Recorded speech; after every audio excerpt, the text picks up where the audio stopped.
Wimbledon, a district of southeast London in England, where every summer it becomes a magnet for tourists. Since 1877, for 2 centuries, it hosts the oldest and most famous tennis tournament on earth, and the adrenaline is racing while finalists enter centre court to receive that metallic prize and fly back home as a winner. But as you walk away from the court to the famous Wimbledon Common, on the south of the Common is Cannizzaro Park that has beautiful landscape, greenery and ponds. But not far from the entrance of the park is a wooded area, and as you walk through it, there is a bust of a king who many give homage to and worship as a god. Who is it? One by one, King Selassie, I the conquering lion. Did you understand what this Jamaican reggae and recording artist Capleton said? I didn't think you would. But he mentioned King Selassie, the conquering lion. Why is the mortal receiving such praise? He is seconded by another Jamaican recording artist named Sizzler in the same song.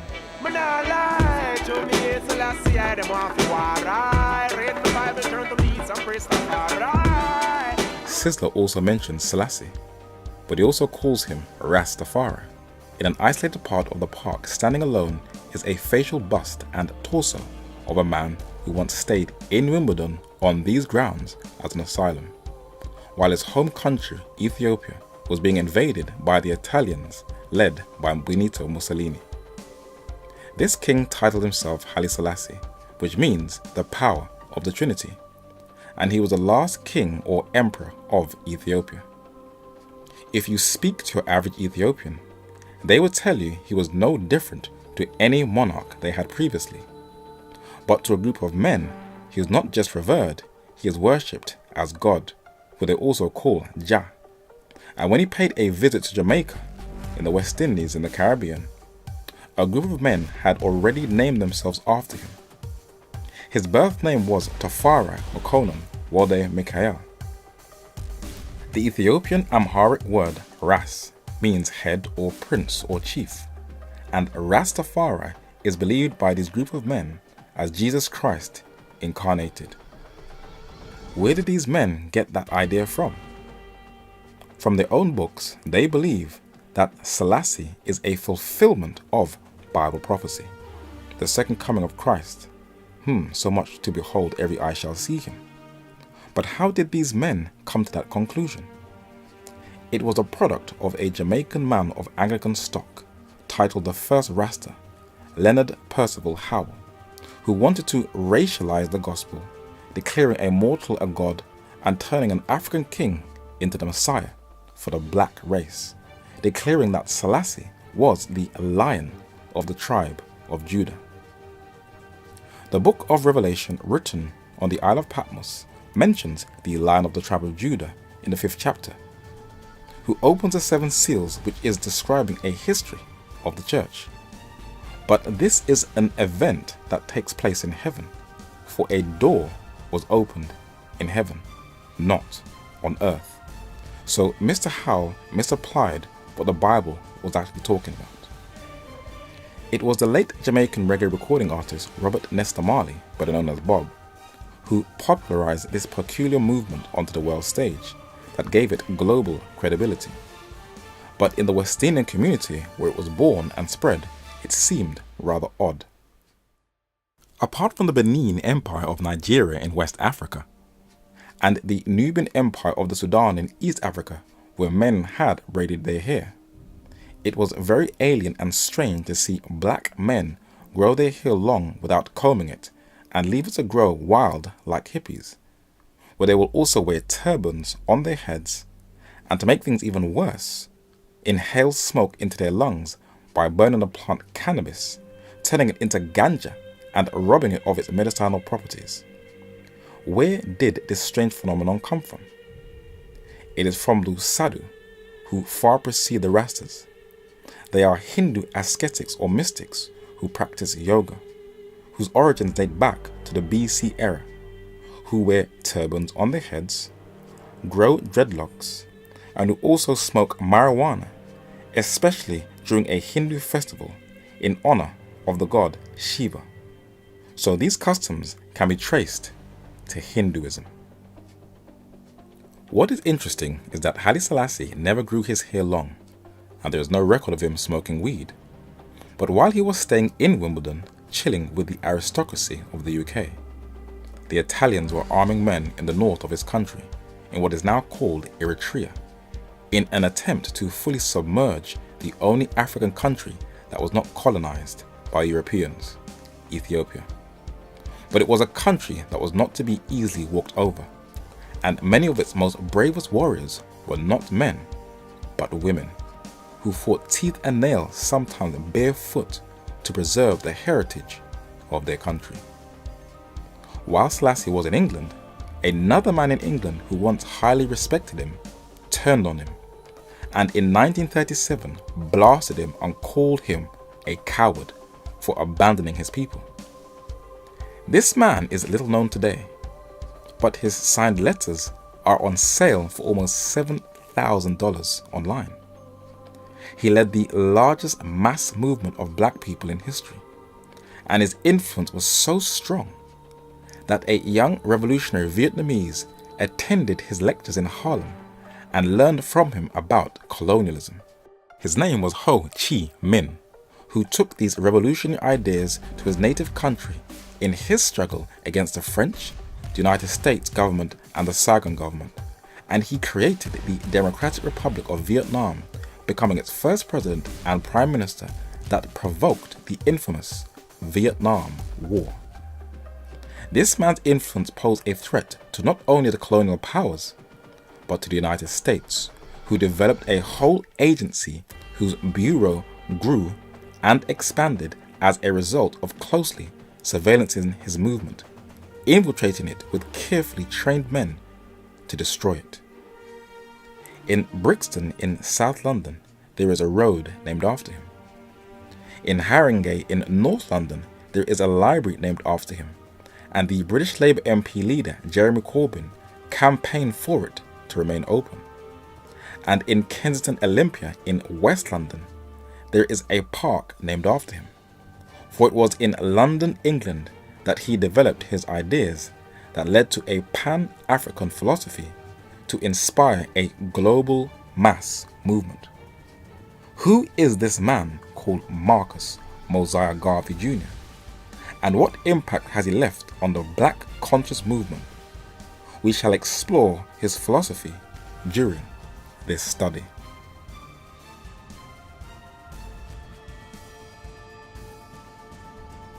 Imagine you've been raised in a very solid Christian home.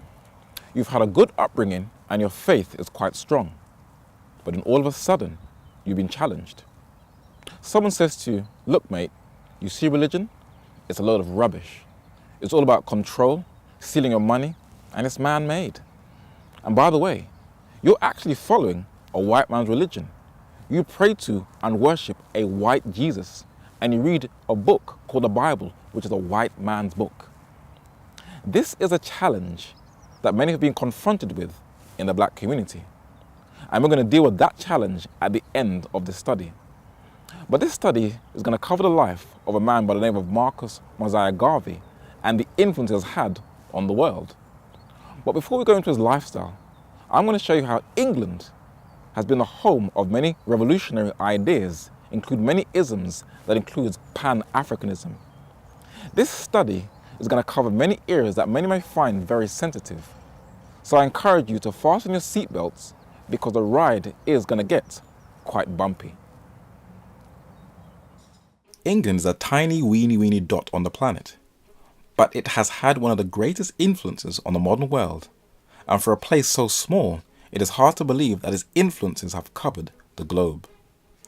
In the city of London is the famous St. Bartholomew's Hospital known as Barts, that was founded in 1123 AD. And on one of its gates is the godfather of the Brexit movement, King Henry VIII, who separated England from the continent of Europe in 1534.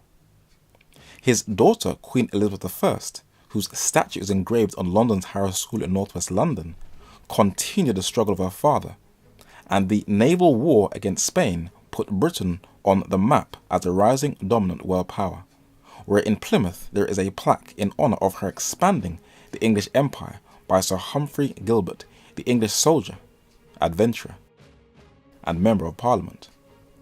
But England was also going to influence the world via the field of science, with two deep conflicting worldviews.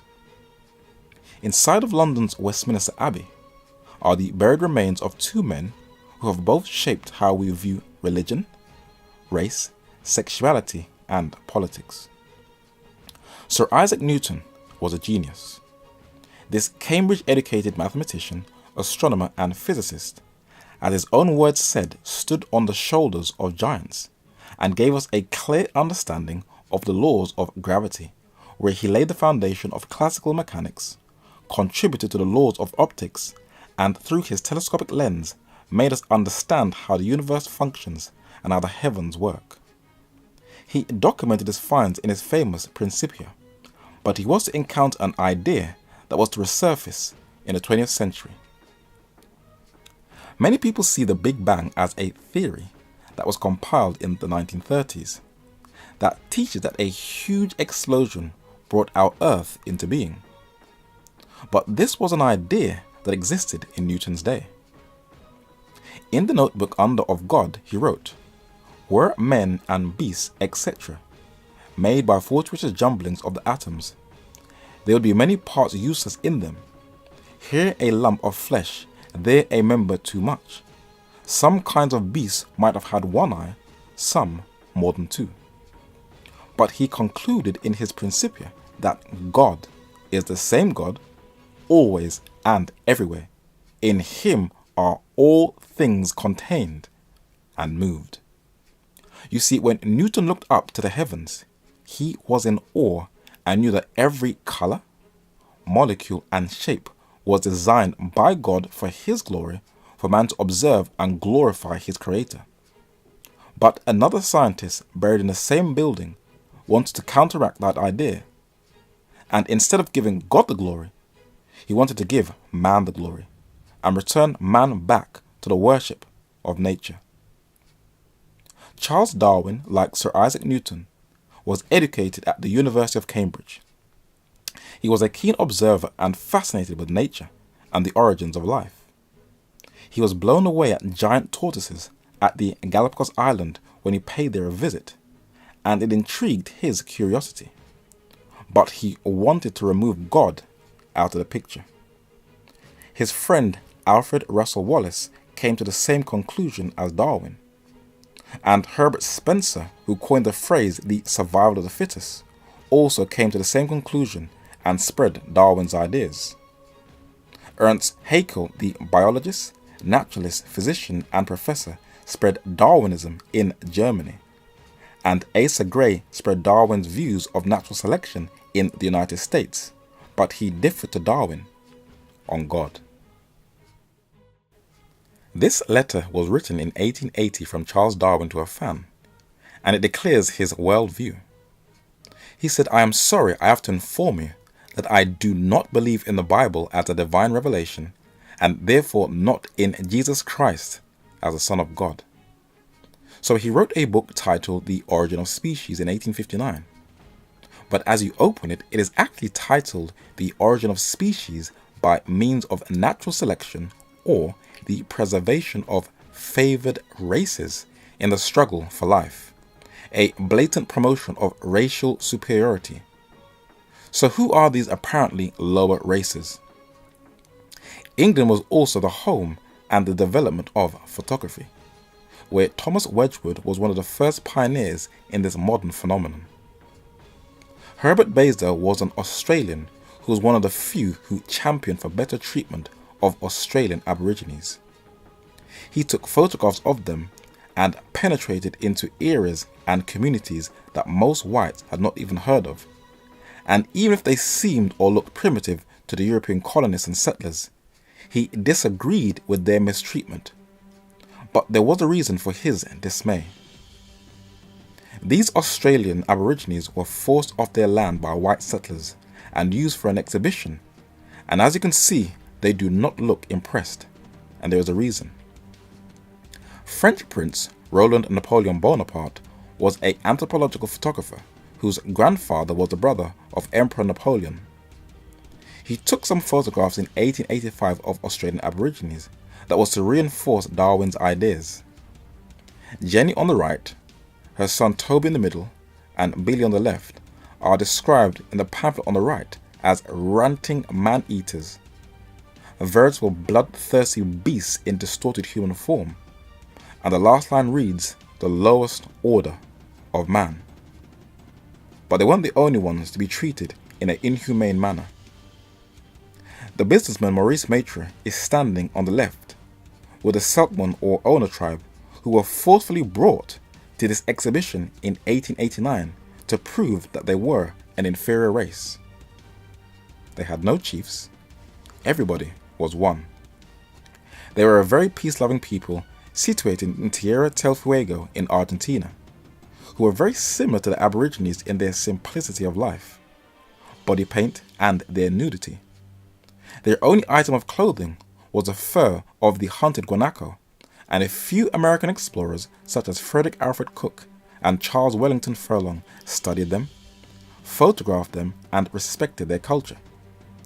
But just as the English wiped out the indigenous Aborigines of Tasmania by war and disease in the 19th century, the Ona were to experience a similar fate, where they were also wiped out completely, driven off the face of the earth and officially extinct by 1910.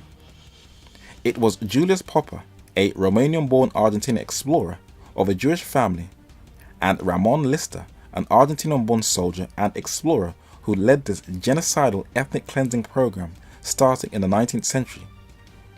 But what inspired their total disregard for this people? It can be traced to the works of Charles Darwin in his 1839 book, The Voyage of the Beagle. Darwin met this group in the cold region of Argentina, sketched them, and described how their culture worked. He said the perfect equality among the individuals composing the Fuegian tribes must for a long time retard their civilization. At present, even a piece of cloth given to one is torn into shreds and distributed, and no one individual becomes richer than the other. This is how he described the Fuegians, but then his racial superiority takes precedence when he saw that many of them walked naked in the cold. I will describe our first arrival in Tierra del Fuego. I could not have believed how wide was the difference between savage and civilized man. Viewing such men, one can hardly make oneself believe that they are fellow creatures and inhabitants of the same world. The Australian comes nearest to Fuegian. Now you can see why both the Aborigines of Australia and the Fuegians of Argentina were viewed as the lowest order of man. But why drive the latter to extinction and murder some of the former to be used for research in London Natural History Museum? Charles Darwin in his Origin of Species said, "Seeing that no one can solve the simple problem why of two races of savages, one has risen higher in the scale of civilization than the other, and this apparently implies increased brain power. Natural selection will preserve and thus separate all the superior individuals, allowing them freely to intercross, and will destroy all the inferior individuals." Darwin's zealous apologists will say, look, he's talking about animals, but please read the title of the book. He was talking about man, and men would parade non-Europeans who had blatant deformities, but they would say that they were the missing link. And human zoos all over Europe and America would show caged human beings on display in order to prove the theory of evolution.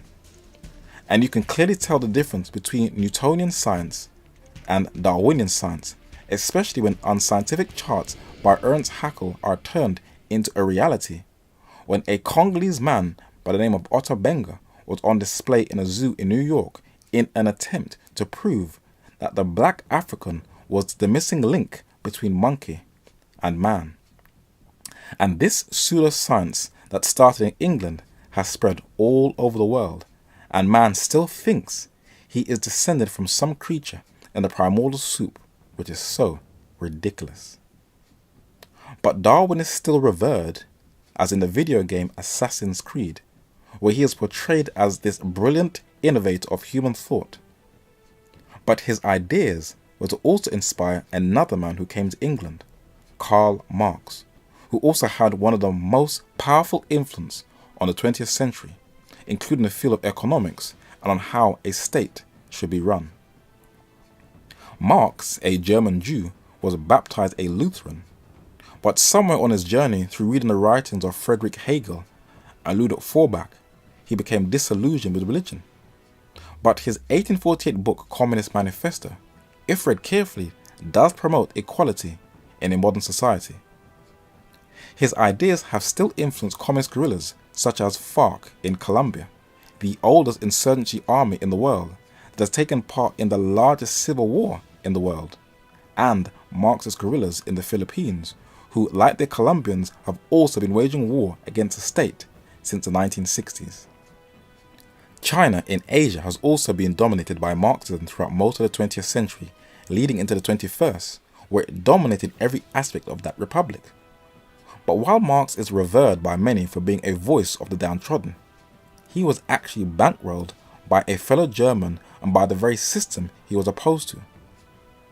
When you come out of Chalk Farm Station in northwest London, when you turn right then left and walk over a bridge, you'll end up in Regent's Park Road. And there is a house, and the man who once lived there was Karl Marx's close associate and co-writer, businessman Friedrich Engels, who secretly funded Marx by the profits made in the factories in Manchester in England that was exploiting the working class. Karl Marx lived on Maitland Park Road, around a 10-minute walk from Engels and a left from Chalk Farm Station, and a second left as you go up the hill and a second road on the right. This was Karl Marx's last home where he lived and where he died.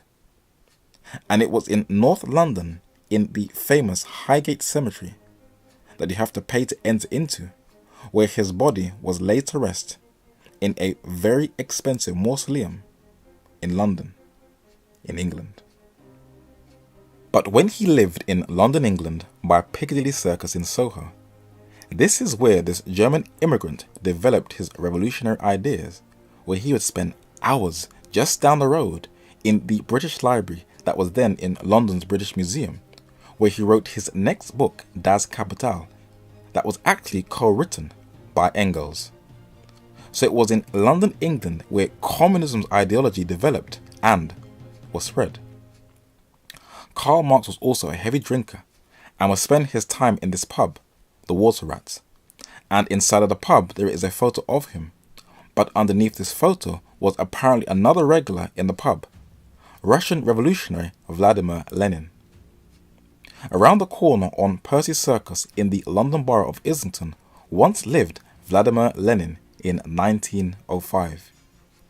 He also lived in Tavistock Place, a 5-10 minute walk from Russell Square Station, while he was in exile in 1908.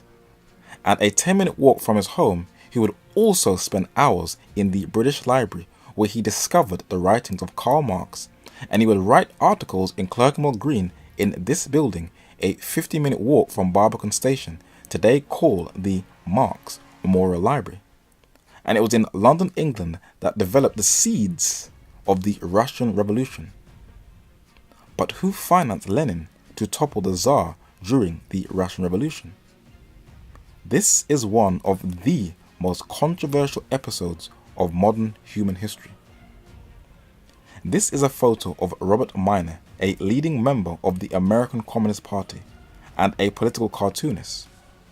This cartoon he drew in 1911 portrays a bearded Karl Marx in the front center with socialism tucked under his arm, being congratulated by the financial elite. From left to right, there is George W. Perkins, J.P. Morgan, Teddy Roosevelt, and John D. Rockefeller Sr. standing on the far right, with Wall Street decorated with red flags and a cheering crowd.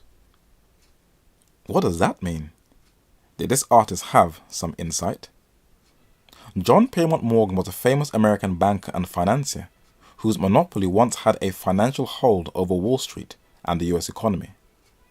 Described as America's greatest banker, he spent some time in London, England, and though he died in 1913, his colossus legacy was to have an everlasting effect on the financial world. And the economic big boys on Wall Street were to bankroll revolutions, and these dead presidents were to be utilized by American financier William Boyce Thompson, who was to make Lenin's revolution a reality, where he influenced Alfred Milner, an Oxford-educated British statesman who shaped British foreign and domestic policy. This is documented in the book titled Wall Street and the Bolshevik Revolution by the late British-American economist and historian Anthony Cyril Sutton. Solid journalism is very hard to get today. Men seek for popularity and fame instead of searching for hard truths and solid facts, and today's generation is fed with scandals and fast food information that dumbs down the brain and pushes true intellectual scholarly work into the dump heap.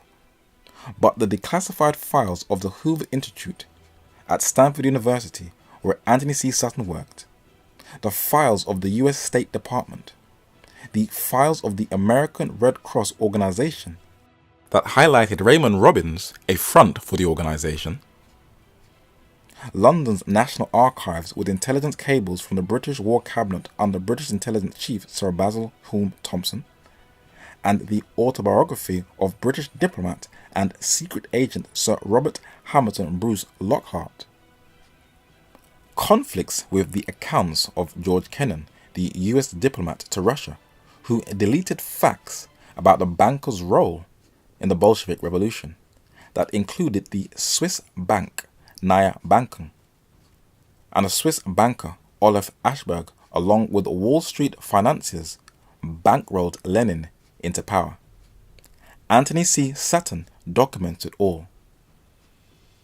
Where the United States could have exerted its dominant influence to bring about a free Russia, it truckled to the ambitions of a few Wall Street financiers who, for their own purposes, could accept a centralized Tsarist Russia or a centralized Marxist Russia, but not a decentralized free Russia. It was J.P. Morgan and the American international corporations that attempted to control both domestic and foreign revolutionaries in the United States for their own purpose. William Boyce Thompson is an unknown name in the 20th century, yet Thompson played a crucial role in the Bolshevik Revolution.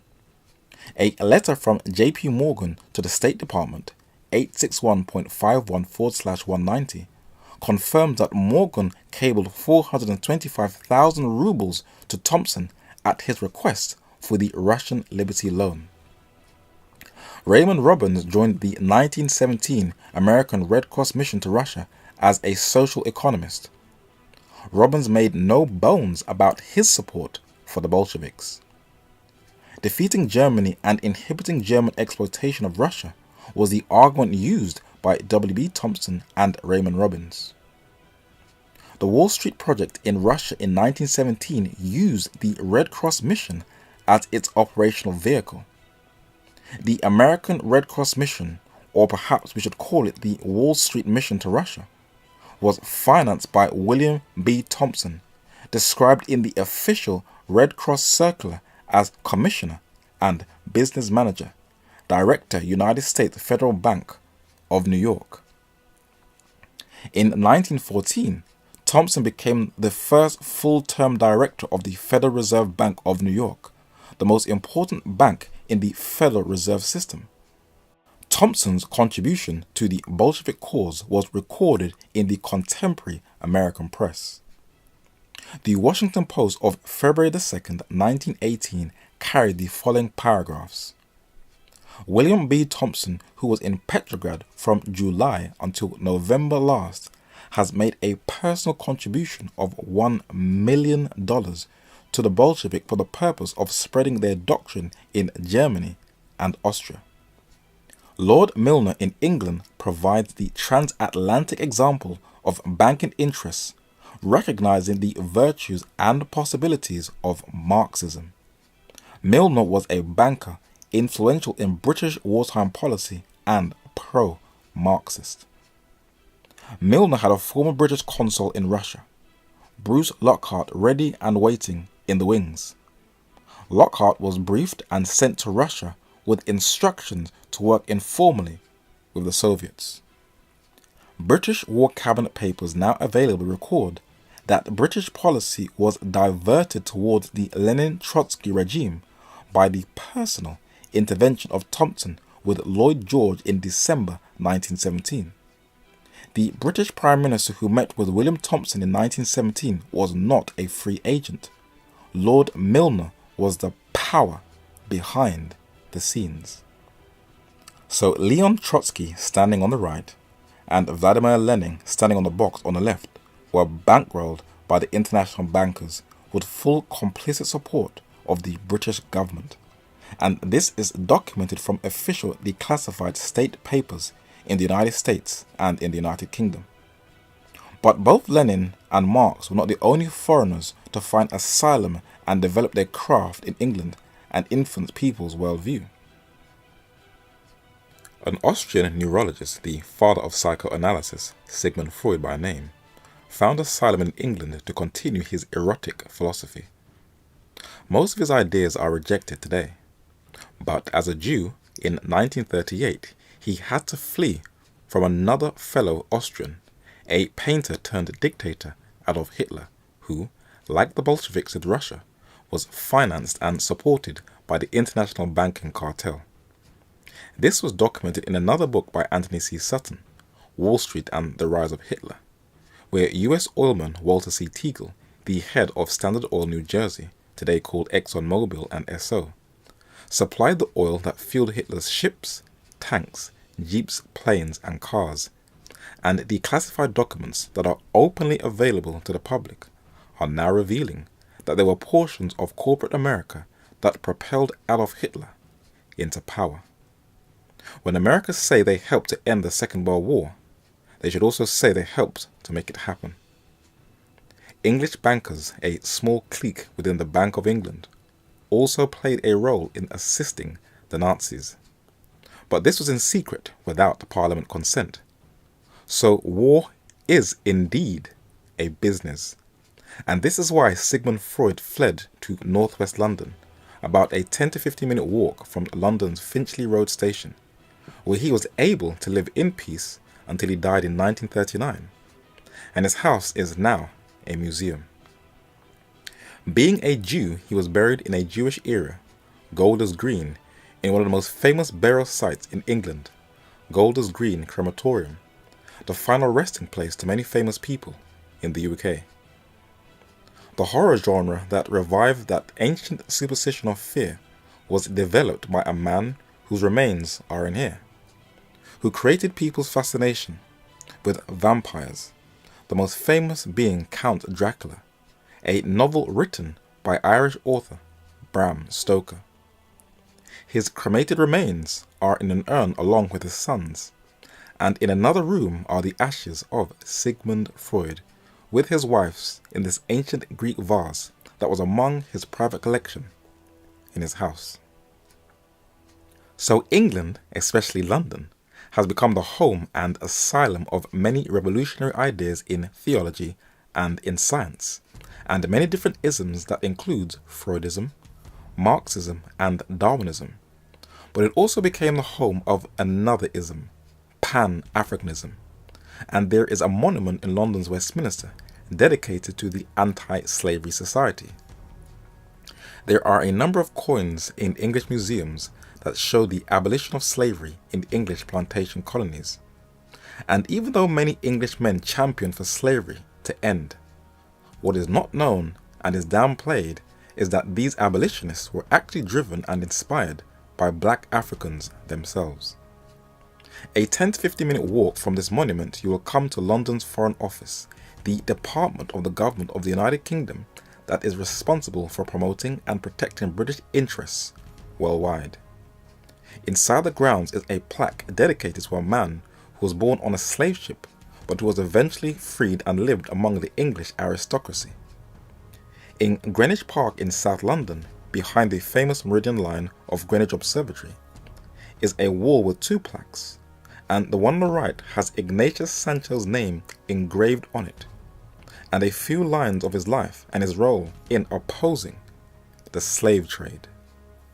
He was quite fortunate and privileged as he moved within English aristocratic circles that included his friends from left to right, British peer John Montagu, who financed his education, Lawrence Sterne, Irish novelist, Anglican clergyman and abolitionist, and the famous landscape painter Thomas Gainsborough, who painted a picture of his friend Ignatius Sancho. Being an influential black figure in the 1700s in England, he would also mentor and be a guide and support for blacks who lived in England, including those who had the privilege of living in aristocratic circles. In the Museum of London in the Docklands, upstairs on the top floor, is a copy of his famous letters, the book that was often cited at anti-slavery meetings alongside another book, the 1789 interesting narrative of Olaudah Equiano, an autobiography written by a Nigerian-born Igbo who was kidnapped as a slave, brought his freedom, baptized in London's Westminster Abbey, and who also became a leading abolitionist. The seeds of Pan-Africanism were being developed on English soil, and an English reporter who was sent to cover the arrival of Caribbean immigrants in the 1940s extended his studies and wrote a 632-page well-documented book in 1984 titled Staying Power. And the writer Peter Fryer said that Pan-Africanism, one of the major political traditions of the 20th century, was largely created by black people living in Britain. In 1787, Otobo Kawano published his thoughts and sentiments on the evil and wicked traffic of the slavery and commerce of the human species. 2 years later, Kawano's friend Olaudah Equiano published in London his interesting narrative. These two writers together anticipated many of the leading ideas of Pan-Africanism, that includes racial solidarity and self-awareness, Africa for the Africans, opposition to racial discrimination, emancipation from white supremacy and domination. With their works began the prehistory of Pan-Africanism, or in other words, the history of Proto-Pan-Africanism. Why was Britain the womb of the movement? Chiefly because it was the center of a fast-expanding empire. It was here that Africans, West Indians, Afro-Americans and Anglo-Africans could most conveniently meet, exchange ideas, create networks of contacts. And when the time was ripe to organize, it was here that they could most easily launch a movement that challenged the whole imperialist system. A Pan-African conference convened in London in July 1900 was due above all to the work and vision of yet another neglected pioneer, the Trinidadian Henry Sylvester Williams. By April 1900, the Pan-African Conference Committee had adopted the motto, Light and Liberty. The committee included Williams as General Secretary. It was in reports of this meeting that the British press first used the term Pan-Africanism. The association held that it was time for black people to develop their own talent and energy. Their efforts should be directed to the education of the young so as to bring forth the prolific possibilities of the race. The association believed that black people should develop their own chroniclers and set up our own libraries and organizations. The Reverend Henry Smith, who lived in London, forecast a grand and glorious future for Africans and warned against letting differences in the various shades of color of black people interfere with their progress. They should all work together. At the first Pan-African Conference in London in 1900, the meeting outlined their aims. Number 1. To secure Africans throughout the world true civil and political rights. Number 2. To ameliorate the conditions of our brothers on the continent of Africa, America, and other parts of the world. Number 3. To promote efforts to secure effective legislation and encourage our people in educational, industrial and commercial enterprise. Number 4. To foster the production of writing and statistics relating to our people everywhere. Number 5. To raise funds for rewarding these purposes. Just around the corner from London's St. James Park station is a building that was once the meeting place for radical ideas. Westminster Town Hall later changed to Caxton Hall. It was in this building that the first Pan-African Conference took place in 1900 in London, England. The man who organised it lived just off Edgware Road. His name was Henry Sylvester Williams, and this is a plaque in memory of him of where he once lived. This Trinidadian-born lawyer and intellectual was the brains and mastermind behind the first Pan-African Conference, where he united blacks from all over the world in order to better the conditions of themselves. On London's Harrow Road was once the health practice of another Trinidadian who attended the conference. His name was Dr. John Alcindor, another deep intellectual. He was a member of the Committee of the National Council for Combating Venereal Disease and the Anti-Tuberculosis Society. From the United States were members of the Afro-American Council. In the front row in the bottom center is Booker T. Washington, Bishop Alexander Walters, and Ida B. Wells. Behind Alexander Walters on the right is W.E.B. Du Bois. Two of these four attended the meeting. Alexander Walters, the 24th Bishop of the African Methodist Episcopal Zion Church, chair of the first Pan-African Congress in 1900. W.E.B. Du Bois, a member of the NAACP, who became the leading voice of African Americans after the death of Booker T. Washington, was also in attendance. The Fisk Jubilee Singers was a famous choir that sang melodies all around the world. Its choir leader standing in the center, Frederick Jeremiah Loudon, was another delegate from the United States at that conference. From the UK in attendance is the man who is on the centre of this monument in Croydon in South London. His name was Samuel Coleridge Taylor. He studied the violin at the Royal College of Music that is located in South Kensington. Today, he is forgotten, one of Britain's unsung heroes, but this composer was a musical genius. Though shy, this man, whose mother was white English and his father a black from Sierra Leone in West Africa, met President Theodore Roosevelt. He taught at the Trinity College of Music as well as an appointed professor at the Crystal Palace of Music. He had his own choir in the United States, the Coleridge Taylor Society, where he is seated with arms folded in the center.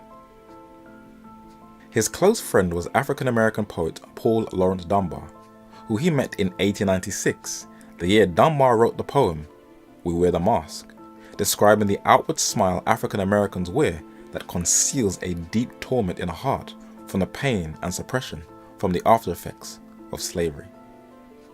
Samuel Coleridge Taylor put many of Paul Laurence Dunbar's poems to song and co-worked with Booker T. Washington to complete them. He lived most of his life in Croydon in South London, and he worked with another Brit who attended the meeting also, John Richard Archer, who lived in Battersea in South London. They both attended a Pan-African Conference and were very racially conscious, though both of their mothers were white, but they believed in the Pan-African vision.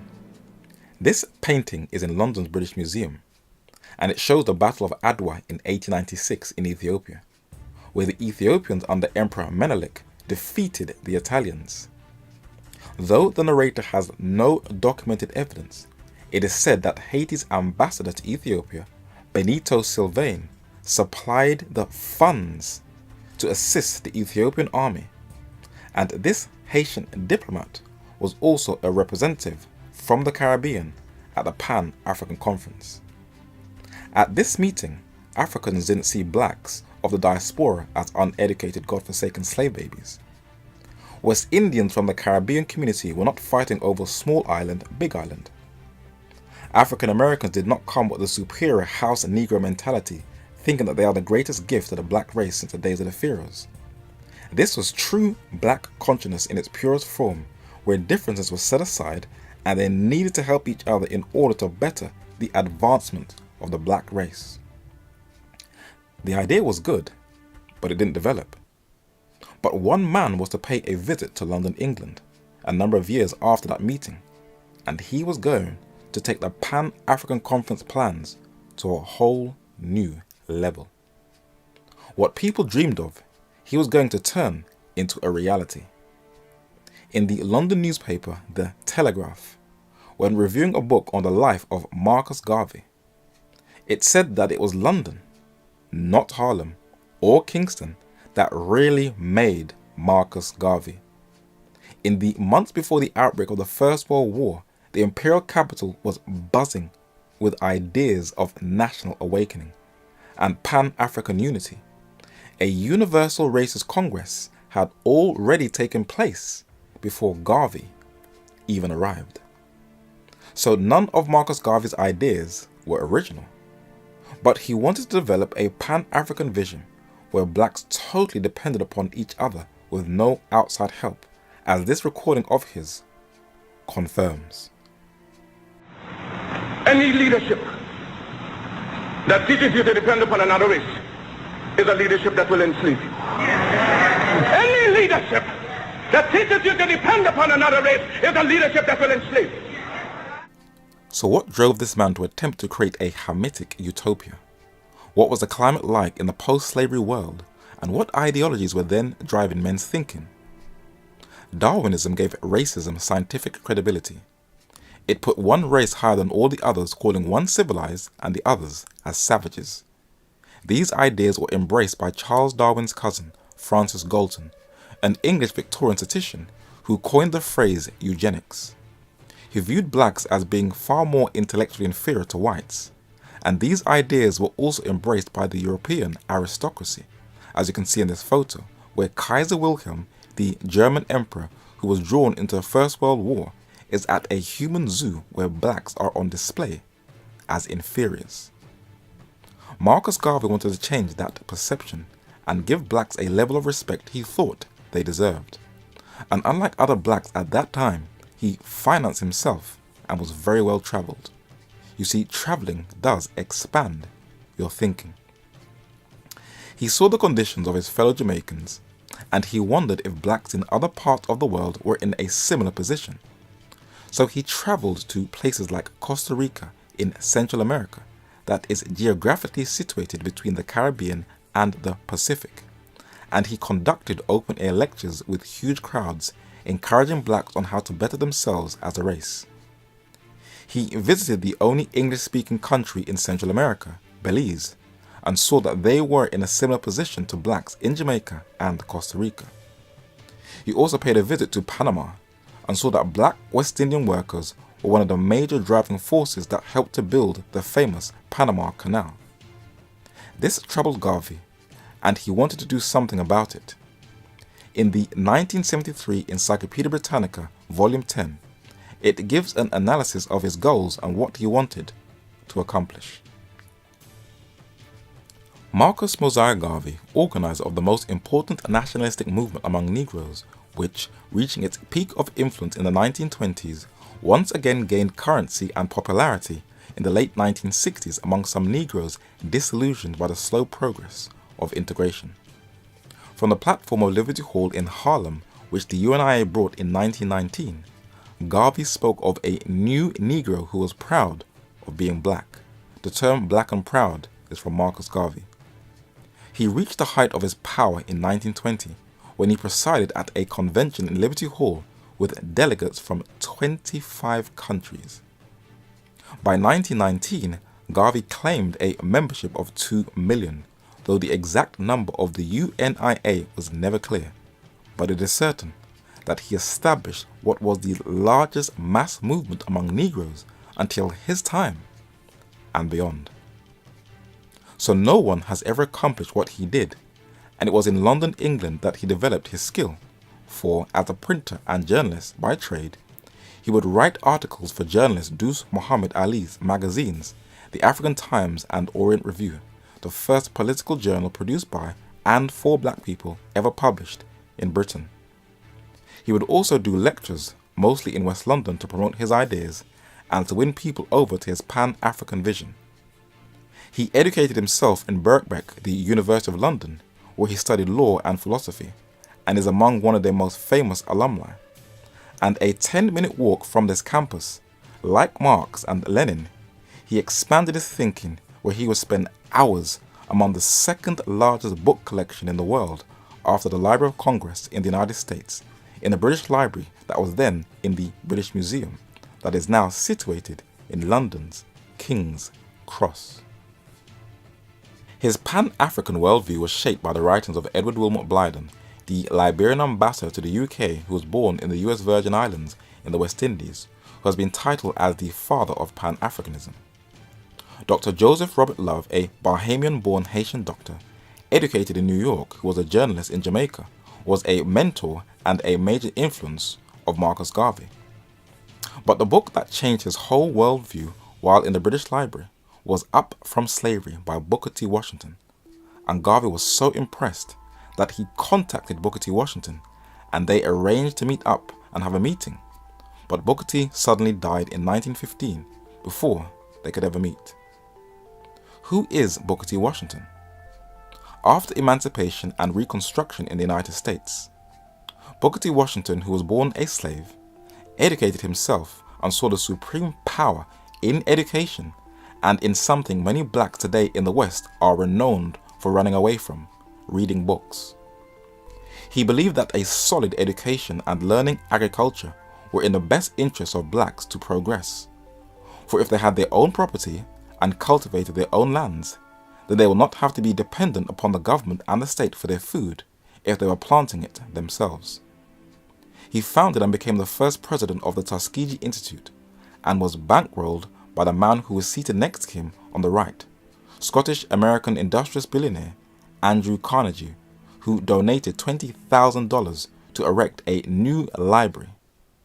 The richest man in US history, billionaire John D. Rockefeller Sr., also donated money to Tuskegee and the development of the institution, and Booker T. Washington also became an advisor and a good friend of Theodore Roosevelt Jr., the 26th President of the United States, as well as other presidents, where he became the leading voice of the African American community.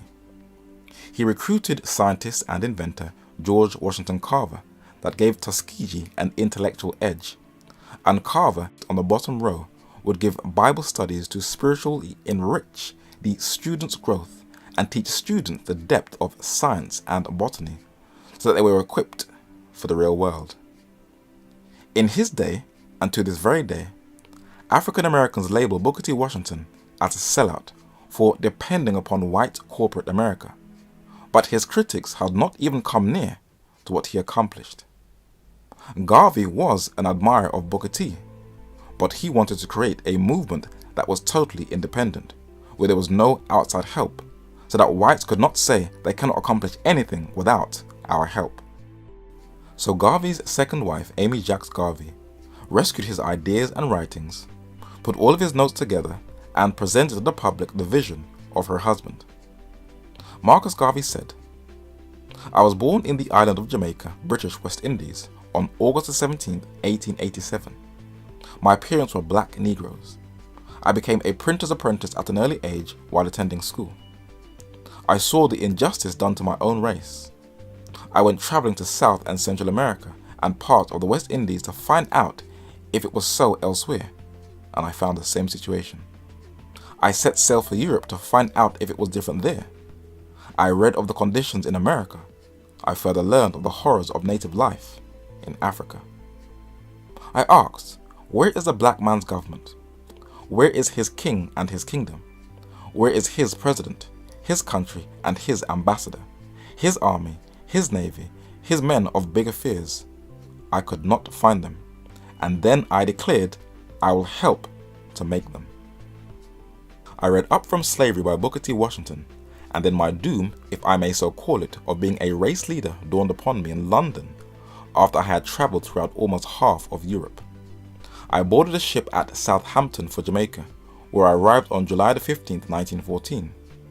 The Universal Negro Improvement Association and African Communities Imperial League was founded and organized 5 days after my arrival, with a program of uniting all the Negro peoples of the world into one great body to establish a country and government absolutely their own. I got in touch with Booker Washington and told him what I wanted to do. He invited me to America and promised to speak with me in the southern states to help my work. Although he died in the fall of 1915, I made my arrangements and arrived in the United States on March 23, 1916. At the start of World War I, when the entire planet was drawn into a European conflict and human beings were butchering each other mercilessly in the trenches, Marcus Garvey created a movement that was to leave a deep imprint on the world. This was at a time when there was no television, radio was in its infancy, aeroplanes were only limited to pilots during the war, and the only way of travelling was by sea, foot, or by rail.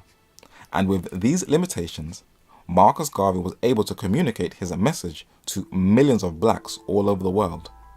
Not with the wireless digital technology we have today that is connected by satellites, but by a trade that catapulted the Protestant Reformation, the printing press. And this was a skill Garvey specialized in, for it was his trade. In the midst of a political storm, the red, black and green flag of the UNIA, the Universal Negro Improvement Association, was born. Karl Marx was bankrolled by the capital of Manchester factories, whose labels from the working class by his friend and businessman Friedrich Engels to spread his ideas. Vladimir Lenin was financed by the gazillions of Wall Street and Swiss bankers to accomplish the Russian Revolution. Marcus Garvey was supported by black civilians in Canada, North America, Central America, South America, the West Indies, Europe, and maybe in Africa. Many of their fathers and grandfathers were slaves on the plantations, for they invested into his idea.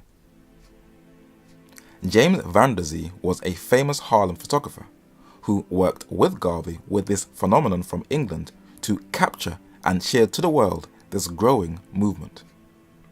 It looked like Garvey's dream was turning into a reality. Garvey looked invincible, unstoppable.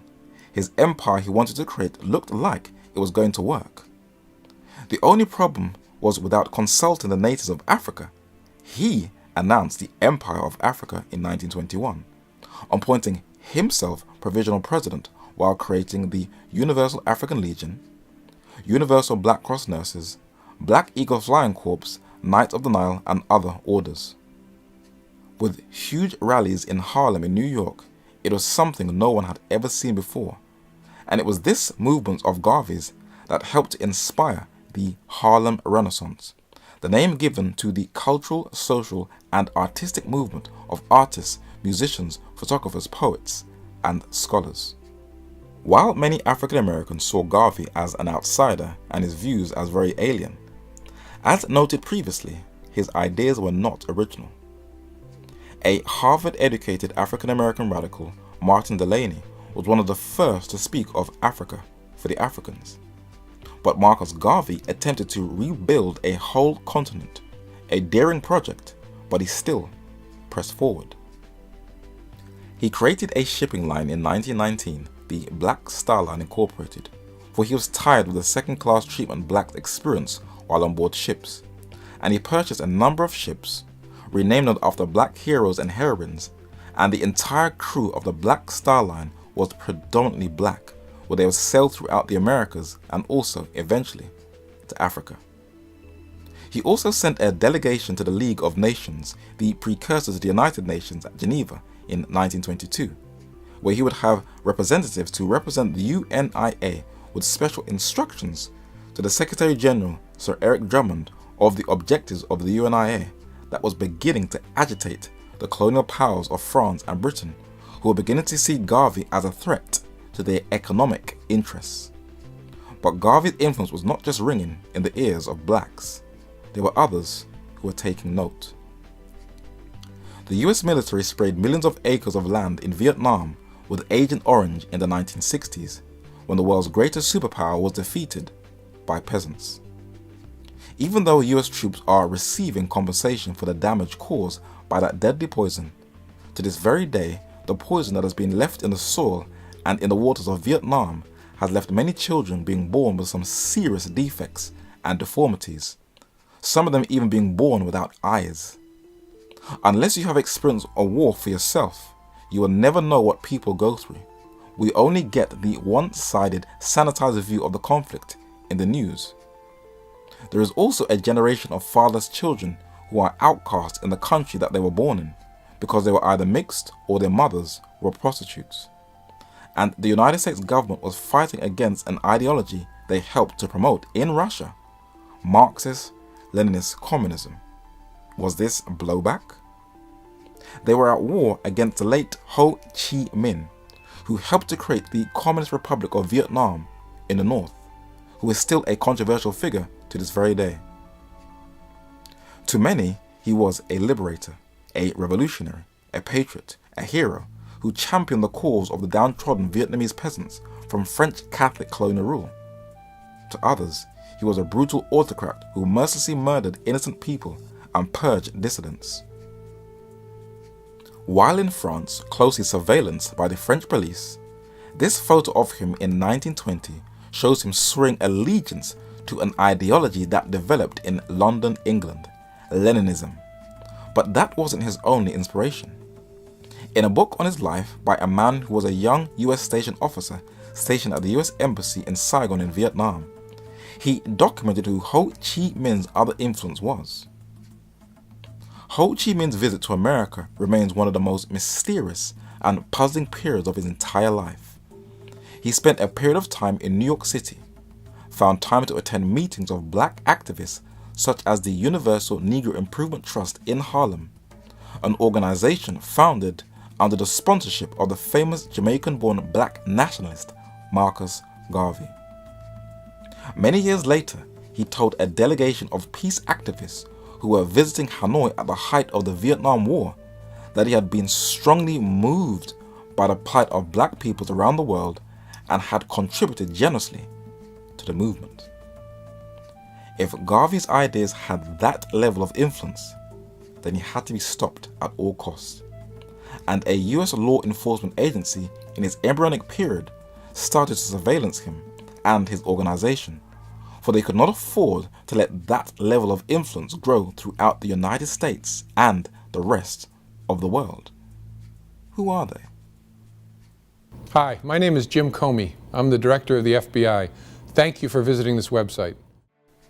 If you go onto a search engine and type in the words FBI and Marcus Garvey and click return, at the top of the search results, when you click, you will enter the official website of the FBI. As you scroll through, you will find stacks and stacks of declassified files of this bureau when it was closely monitoring Marcus Garvey and had him under close surveillance. The man whose career was built on Marcus Garvey was a young law student by the name of John Edgar Hoover. When he joined the Department of Justice in July 1917 at 22 years old, he worked for the Bureau of Investigation, founded in 1908, later changed to the Federal Bureau of Investigation in 1935, where he became its head in 1924. And this counter-radical specialist had a pet obsession with Marcus Garvey. It was by monitoring Garvey that he specialized his craft into a surveillance program in the 1960s called COINTELPRO. What was its aim? The FBI file tells us that it was to prevent the rise of a messiah who could unify and electrify the militant black nationalist movement. Marcus Garvey's son, who appealed to President Barack Hussein Obama to clear his father's name in 2016, said his father started the movement that led to the career path of J. Edgar Hoover. The civil rights movement started with Marcus Garvey. That's acknowledged by Brother Malcolm, it's acknowledged by Martin Luther King, and it's acknowledged by anybody who knows history. The man who was born Malcolm Little, later known as Malcolm X, who was under FBI surveillance, grew up in a household where his parents, Louise Little on the left, his mother, and his father, Earl Little on the right, were one of the most zealous Garveyites in the United States. In the first chapter of his autobiography, Malcolm X said when describing his parents, "Louise Little, my mother, was born in Grenada in the British West Indies. My father, the Reverend Earl Little, was from Reynolds, Georgia, a Baptist minister, a dedicated organizer for Marcus Aurelius Garvey's UNIA. With the help of such disciples as my father, Garvey from his headquarters in New York's Harlem was raising the banner of black race purity and exhorting the Negro masses to return to their ancestral African homeland, a cause which had made Garvey the most controversial black man on earth." Malcolm X attended his UNIA meetings with his father. When Martin Luther King Jr. paid a visit to Jamaica, he told them that Marcus Garvey laid the foundation for the civil rights movement. He was also heavily monitored by the FBI, where his inner circle was flooded with men on the FBI payroll that included his own personal photographer, who was spying on Martin Luther King for J. Edgar Hoover, as recent documents have revealed. The Black Panther Party was also surveillanced by the FBI under COINTELPRO. One of its co-founders, Huey Newton, in his book To Die for the People, tells us that Panther ideology was built on Marxist-Leninism communism, ideologies that were developed in London, England. And the clenched fist symbol of the Panthers, that many hailed as Black Power or Power to the People, was actually from communism, where in communist China they used a clenched fist as a symbol of Marxism, as well as the communism that was in parts of Europe that included France. The Panther Eldridge Cleaver, in his book Soul on Ice, mentions that Garvey, who in the first quarter of the century sparked a black mass movement in America, but international in scope and potential. He was also aware of Garvey's influence, but the Black Panther Party was heavily infiltrated by men on the FBI payroll. Fred Hampton was known as the best organizer in the whole of the Black Panther Party. His personal bodyguard was Hugh O'Neill. At the young age of 21, Fred Hampton was gunned down by the Chicago police while he slept in his bed. His bedroom was riddled with bullets on his blood-soaked bed. But how did they know exactly where he slept? All of the details and the layout of his house and where he slept was given to the FBI by Hugh O'Neill, the bodyguard of Fred Hampton. J. Edgar Hoover learned that the most effective way of destroying black leaders is by using black people, for they would never suspect that their own race would be a snitch, and he learned that from monitoring Marcus Garvey, where FBI agents like African-American Thomas Jefferson in 1922 was monitoring Garvey for Hoover, and Earl F. Titus on the left and Arthur Lower Brent on the right worked as undercover agents in the 1920s to sabotage the work of the UNIA. But there was another agent far more dangerous than the others. He was so successful that he made the front cover of the October 1947 edition of Ebony magazine with a machine gun in his hand as one of Hoover's G-men. His name was James E. Amos, and he served President Teddy Roosevelt for 12 years as a personal attendant, confidant, and bodyguard. And he also infiltrated Marcus Garvey and his Black Star Line steamship company. Marcus Garvey was fully aware of who he was and his dangerous methods of infiltration and defamation of character, and Garvey mentioned the FBI agent as one of his most deadly opponents. Garvey said that Amos, a colored man of the Department of Justice who brags he can have anything done because he was bodyguard to the honored and deceased President Theodore Roosevelt, unconstitutionally and wickedly went from home to home and place to place among colored people, and he is still doing so, stirring up hatred and adverse feeling against me, and inspiring individuals to act as to bring about my conviction and my downfall. Witnesses were even promised a return of their investments if they could testify against me. On the opening day of trial, this man was heard to state to a U.S. Marshal stationed at the entrance of the court door immediately after the prosecutor had delivered his opening address to the jury See, I have started my fireworks. Harry M. Doherty was also a high official in the US government. He was the United States Attorney General, who saw Garvey as a threat and wanted to make sure that he brought him down. He also worked for the Department of Justice, and this is how he described Garvey and his movement. The UNIA is composed chiefly of the most primitive and ignorant element of West Indian and American Negroes. The so-called respectable element of the movement are largely ministers without churches, physicians without patients, lawyers without clients, and publishers without readers, who are usually in search of easy money. In short, this organization is composed in the main of Negro sharks and ignorant Negro fanatics. Were these really the type of people Marcus Mosiah Garvey attracted to his movement? Well, let's see. The Online Encyclopedia of Arkansas, a southern U.S. state, mentions one of its most famous sons, William LaVaughn Sherrill, a Pan-Africanist who helped lay the foundation for the African-American social struggle.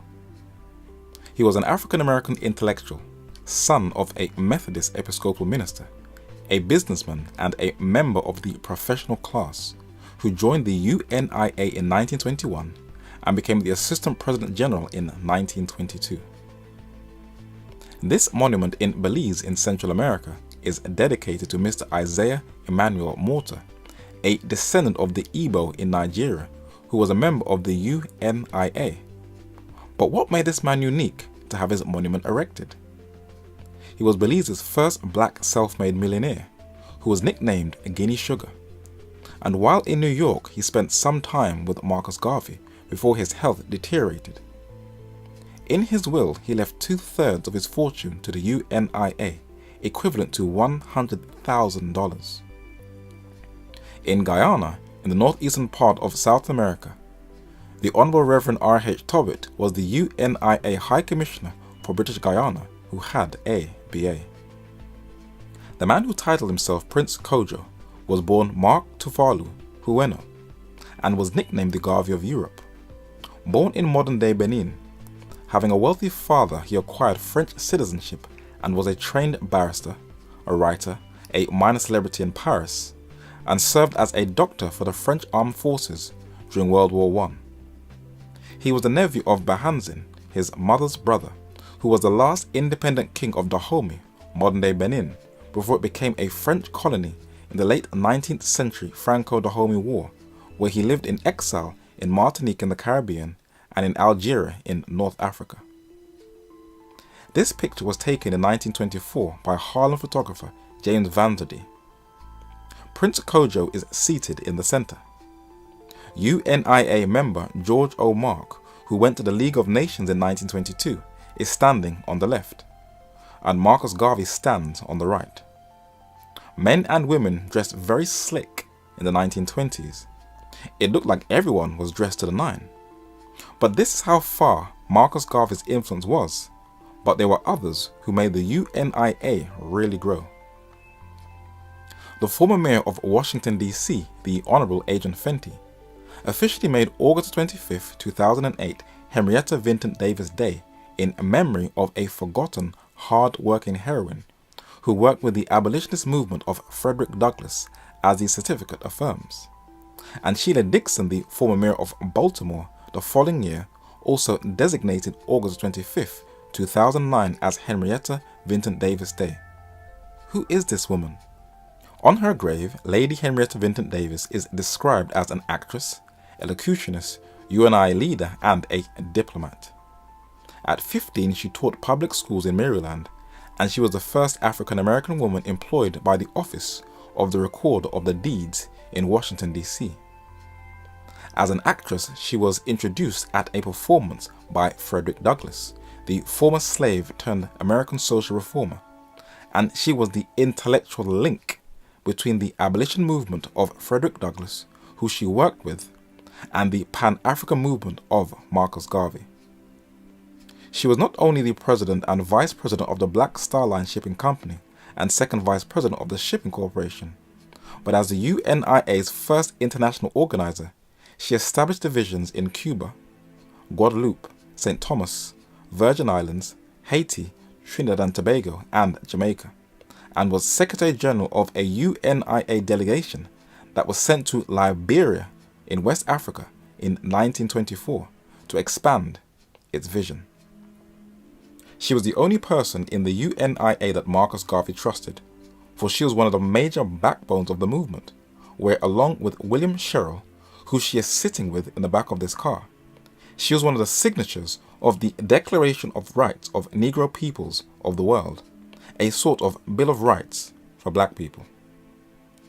Henrietta Vinton Davis also introduced black dolls in the 1920s for black children. The UNIA believed that black children should have dolls that reflected them, so that they would not suffer with inferiority complexes in later life. This may have seemed extreme and very over the top to many black and white people, but two Howard-educated psychologists, a couple, Mamie Phipps Clark and Kenneth Clark, conducted an experiment 2 decades later in the 1940s with black children all over the United States to see how they would react to black and white dolls, and the majority of black children automatically gravitated towards the white dolls. While many may think this was a one-off experiment, it is clear that the UNIA knew what they were doing, for in the 21st century, in the United States and in Italy in Europe, children still respond the same way. I got messages from black moms who said that their daughters didn't want to play with black dolls because they didn't think they were as beautiful as the white dolls. And then seeing my girls playing so happily with their black dolls made them feel better about it. Quale bambola è bianca?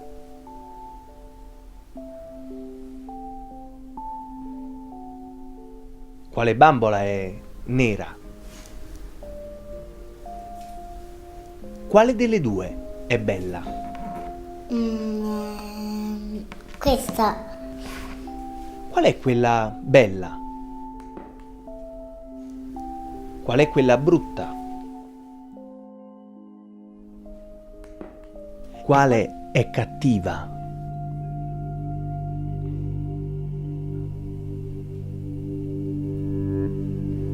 Qual è buona?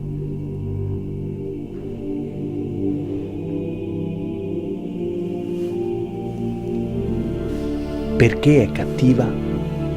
Perché è tutto nero. There are many who question whether children should be tested on race from such an early age. For the black children in Italy do look very troubled indeed. But the UNIA knew what they were doing. They were trying to prevent blacks from a young age in having an identity crisis. For self-hatred can make you very biased towards your own race and respond more violently to something that looks just like you. And Henrietta Vinton Davis in 1920 established the Universal African Black Cross Nurses that was modelled after the Red Cross. They were trained nurses that dressed in all white that provided free healthcare, advice and education because the black community did not receive equal health training. These nurses spread throughout Central and South America, the Caribbean, what was started in the United States beginning in Harlem in New York. For even at the end of the 20th century, black men in Harlem had lower mortality rates not only than other blacks and whites in the United States, but even among Bangladeshis, men who lived in one of the world's poorest nations. Henrietta Davis and William Sherrill also distributed bags of foods to the black poor in the neighborhoods, and this was later to be revived in the 1960s with the Black Panther Party and their 10-point program, who also distributed food to the black community and offered free healthcare by well-trained medical doctors and nurses who catered for those in the black community who still don't trust the medical industry. Henrietta Vinton Davis also introduced the juvenile division that empowered young girls from a young age in sewing, studying the Bible, hygiene and domestic science, and black history lessons on Africa. And for the older women was created the Universal African Motor Corps that gave black women a sense of belonging so they can feel a part of a strong community and will not lack self-esteem. Why would Garvey's UNIA go out of their way to empower black women from a very early age? Was there a reason for it? An online survey was conducted to see what people's racial preference was in dating. It was done by OkCupid, and the data showed that black women were the least desired racial group and gender on the entire planet to be picked for a date. But why is that? This plaster cast is of a South African woman. Her name was Sarah Bartman, who, while alive, was paraded around Europe in exhibitions and freak shows to prove Darwin's theory of inferior races because she had a very big bottom and very big breasts.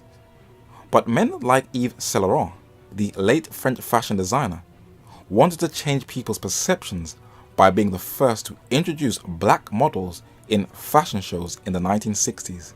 And in 2008, Vogue magazine dedicated an issue to black models on its front cover as a gesture to say that racism does not exist in fashion.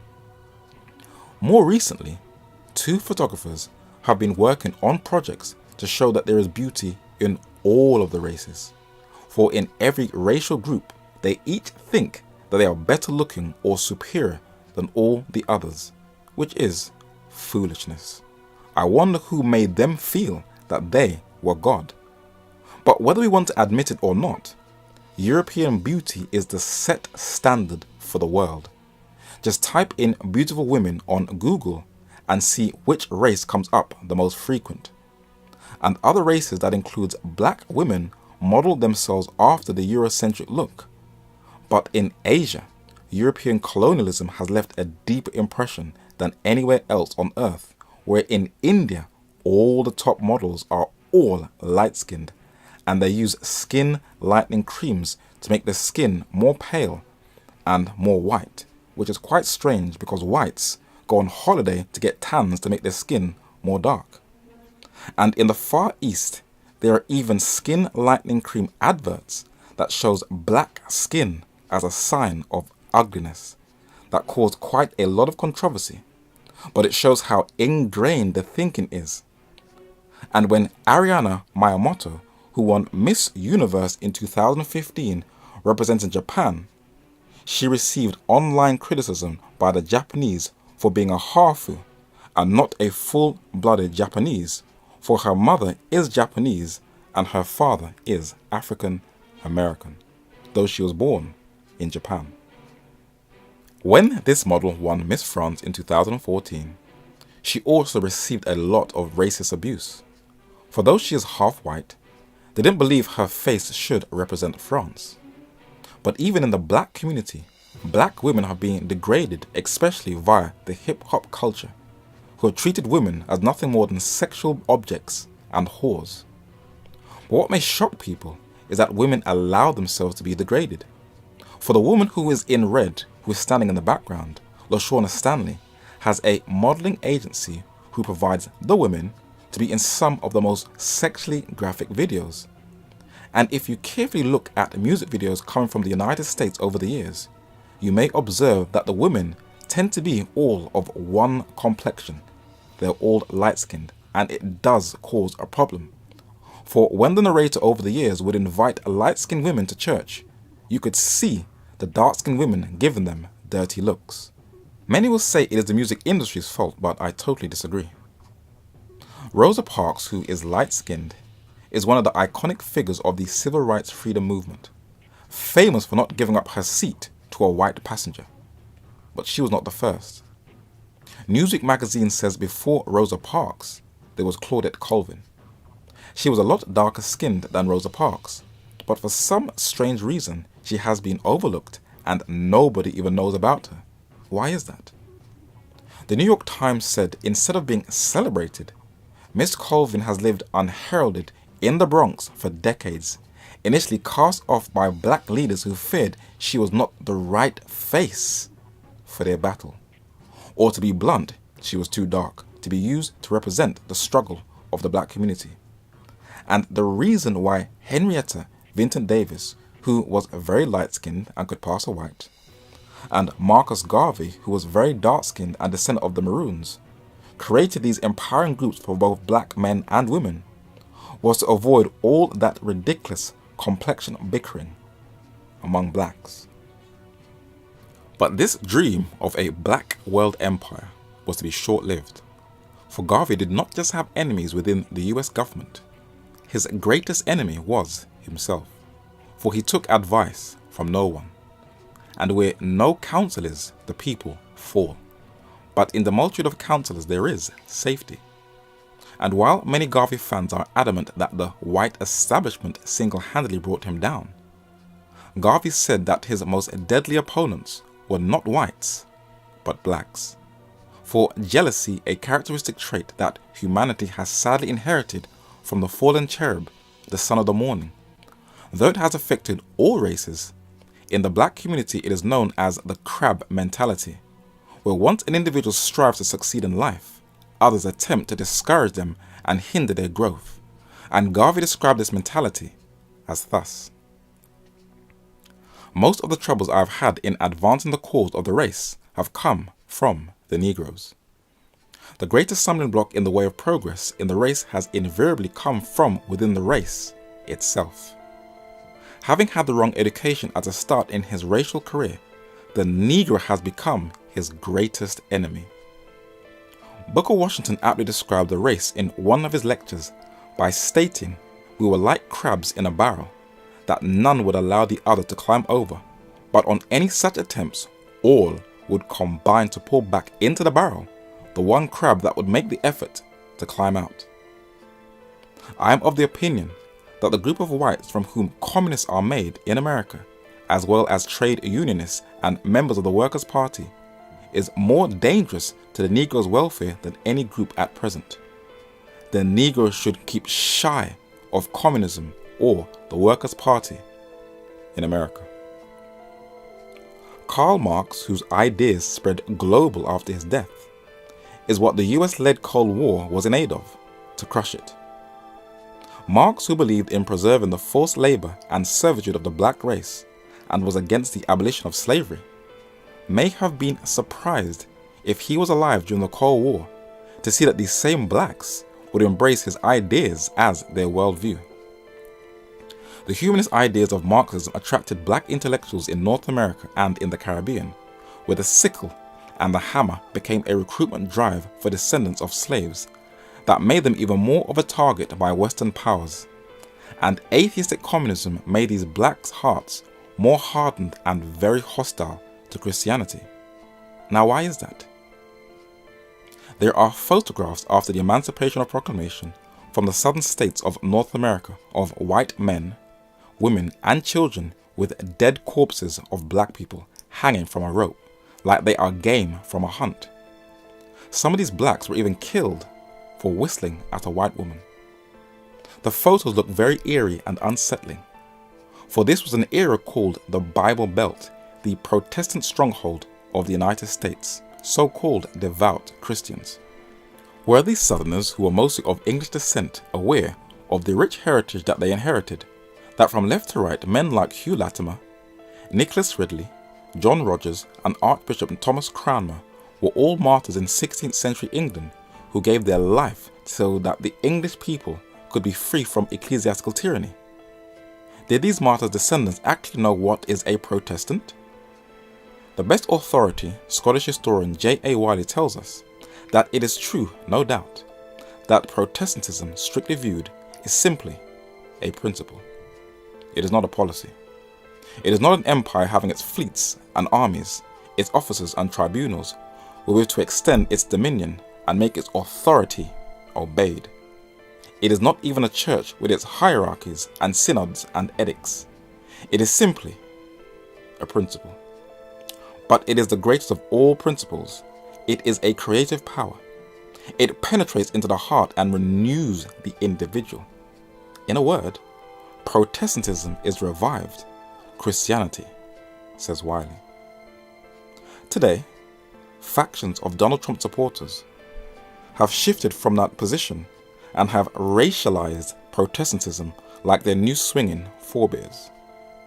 I think in the United States was defined by Anglo-Protestants, certainly at the beginning, but particularly after the Civil War, it was defined by this big European family. So America is a white country in terms of its rooted historical identity. And because a racialized identity has dominated many aspects of North American Protestantism, Communist Russia took advantage of that Christian hypocrisy and produced posters to recruit blacks over to communist ideology, even though it was more propaganda instead of a sincere desire to liberate blacks, as Marcus Garvey said. And Garvey's strongest opponents were communist blacks who were, from left to right, men like James W. Ford, Asa Philip Randolph, and Chandler Owen. And Garvey had to increase his bodyguards because of the communists. And in gentrified Dawson in northeast London, there is a library named after another one of Garvey's most fiercest opponents, C.L.R. James, where in Brixton in southeast London, he lived and he died. Cyril Lionel Robert James was a Trinidadian journalist and historian who embraced communism, then later socialism, who is famous for the book The Black Jacobins, the best documented work on the Haitian Revolution. He also temporarily met Wall Street-funded Leon Trotsky in Mexico, where they discussed communism and the Negro question. C.L.R. James's childhood friend in Trinidad was also a very strong opponent of Marcus Garvey. His name was George Padmore. He also lived in England for a while, and was also a political advisor to Ghana President Kwame Nkrumah. He also became a communist in his thinking, and William Z. Edward Foster, an American communist, took him to Russia, where for a while he worked for Joseph Stalin until he fell out with him over his purges in his government. But George Padmore, who viewed Garvey as promoting Negro Zionism, said, "The struggle against Garveyism represents one of the major tasks of Negro workers in America and in the colonies of Africa and the Caribbean. Garveyism is alien to the best interests of Negro workers. Negro workers must understand that the only road by which they can acquire freedom and emancipation is by organizing their forces and establishing an alliance with white workers." A staunch female Garvey apologetic said, "The US Communist Party, directly under the orders of the Communist Internationale, was more than once implicated in the harassment of the UNIA members. Goons of the US Communist Party broke up the UNIA meetings with physical violence." Chiefly through the voice of George Padmore, a then prominent black figurehead in the Communist Internationale, Marxists throughout the world were urged to vigorously uproot Garveyism. Also to be found in the ranks of the prominent black anti-Garvey stooges of the left during the 1920s and 1930s was the Trinidadian left-wing assimilationist C.L.R. James, alias J.R. Johnson. C.L.R. James, who was affiliated with the Trotskyist brand of Marxism, an offshoot of the Communist Internationale, became notorious for his vicious attacks against Garvey and the UNIA. She had no love for these men at all. But Marcus Garvey was to do something that he was totally unaware was the right ammunition his enemies needed to get rid of him, but he still made no regrets about doing it. Though he had a strong US support base, he was still viewed as an outsider. In the English newspaper, The Telegraph, it documented that many American blacks distrusted Caribbean immigrants. A flourishing black middle-class neighborhood in Tulsa, Oklahoma, nicknamed the Black Wall Street, was economically independent, but it was to come under siege from the neighboring white community, who could not tolerate in seeing blacks flourishing and becoming even more prosperous than the whites. And it took one little spark to start a race riot, and they burnt the whole place down, even bombing it from planes in the air. This was in June in 1921. But what drove them to commit that horrific act? 6 years earlier in the White House, on March 21st, 1915, the 28th US President, Woodrow Wilson, had a private screening of a film that he praised for being a historical masterpiece, even though it was historically inaccurate. It was called Birth of a Nation by D.W. Griffiths, and it is a film that is still praised as a cinematic masterpiece The film even quotes President Wilson, which is clear government endorsement, and it portrays blacks of the South as violent, hypersexual imbeciles, and it falsified the reality of Reconstruction by brainwashing whites that blacks are going to take over the country. That is why whites rioted in Tulsa, in Oklahoma. And its clever propaganda's aim was to unite whites in the North and in the South on both sides of the Mason-Dixon line. It was a promotion and glamorization of the white state terror of the Ku Klux Klan. But what may shock you is that Garvey's UNIA and the Ku Klux Klan joined forces and worked together, for Garvey believed in racial purity and in transferring blacks back to Africa, and the Ku Klux Klan wanted a racially pure white America. They had another thing in common. Garvey appointed an Antiguan-born bishop, George Alexander Maguire, as a spiritual chaplain for the UNIA. You cannot mix Jesus and promote racial purity. And the Ku Klux Klan also, in quotes, were Protestant, who would also misuse the Bible. Garvey would have meetings with Edward Young Clark, who was the Imperial Grand Wizard of the Ku Klux Klan. He later testified against Garvey according to declassified FBI files. Garvey also closely worked with Theodore Bilbo, a Klansman and governor of Mississippi. And he was also a personal friend of white supremacist Ernest Sevier Cox, one of the strongest campaigners for racial segregation, who wrote the book White America about preserving a racially pure America, and along with a fellow Virginian, John Powell, who Garvey allowed to lecture at UNIA meetings, they passed the Virginia Racial Integrity Act of 1924. But what did it entail? In here? Richard! What you doing in bed with that woman? I'm his wife. That's no good here. Richard Perry Loving being a white person and Mildred Jeter being a colored person did unlawfully cohabitate as man and wife. Richard? That ain't right! The state of Virginia will argue that it is unfair to bring children of mixed race into the world. Tell that woman to come out here.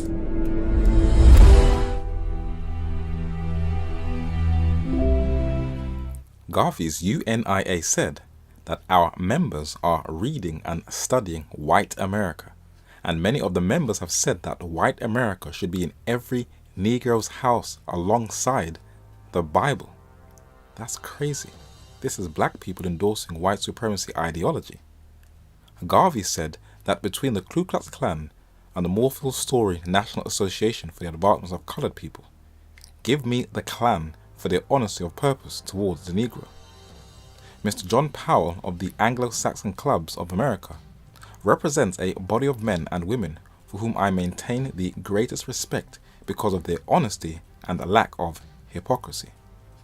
They are honest and honorable in their desire to purify and preserve the white race, even as we are determined to purify and standardize our race. I feel and believe that we, the two organizations, should work together for the purpose of bringing about the ideal sort, the purification of the races, their autonomous separation, and the unbridled freedom of self-development and self-expression. Those who are against this are enemies of both races and rebels against morality, nature, and God. He was so convicted that he was in the right. But a West Indian in the United States of America, endorsing the Ku Klux Klan, whose members burnt down an African American community in Tulsa, Oklahoma, was not a wise move, and he was going to create even more enemies. The civil rights organization, the NAACP, was founded mostly by Jews, Morphle Story being its founding president. It was financed by wealthy Jews like Joel Spingarn, and Walter Francis White, sitting on the bottom row second from left, is a very light-skinned African American. Next to him on the right is William Pickens. William Pickens was a journalist, and the letter on the right is an invitation from Garvey in July 1922 to a UNIA meeting. But Pickens responded and said, "I'd rather be a plain black American fighting in the ranks against the Klan than all its brood than to be the imperial wizard of the Ku Klux or the allied imperial blizzard of the UNIA. Garvey created a problem. James Weldon Johnson was another NAACP member who Garvey had a dialogue with. He did attempt to work with them, but his meddling with the Klan damaged his influence, and Garvey was told by a journalist that James Weldon Johnson was spreading false rumors about him, in a letter Garvey had written and sent to him addressing it. But William E.B. Du Bois, the NAACP's most prominent spokesman, at first was highly respected by Garvey. If you read the letters of correspondence, you can see that Garvey reached out, but Du Bois would turn down invitations. But he did do a write-up in The Crisis, the NAACP's journal, about Garvey and the UNIA. And if you read the article very carefully, most of it is very critical, especially of Garvey's mismanagement of funds. And because of that, Marcus, whose name means Mars, the Roman god of war, and William, whose name is German for resolute protector, became very bitter enemies. W.E.B. Du Bois, who was communist in his thinking, in his autobiography is adamant that he had nothing at all to do with Marcus Garvey being sent to jail. Who knows? But Garvey, through the workings of J. Edgar Hoover's FBI, eventually did go to jail on apparently mail fraud charges. Marcus Garvey had the best lawyer in New York, George Gordon Battle, but that still didn't save him. In the Royal Albert Hall in South Kensington in London, England, Marcus Garvey gave a lecture on June 6, 1928, giving his reason why he believed the US government jailed him, and this is what he said.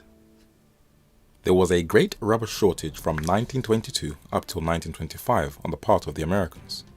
You English had cornered the rubber market. You had all the rubber plantations under your control in the Malay Peninsula. The Americans had no rubber reserve. Mr. Hoover acted as foster father for all American rubber interests. Just about that time, my organization had completed an agreement with the Liberian government to place at our disposal 4 sections of the little country of Liberia so that we could start our experiment in helping to build Liberia and make her worthy of a worthwhile Negro state in Africa. After we had everything ready, Firestone's agent found out that it was possible to grow rubber in Liberia.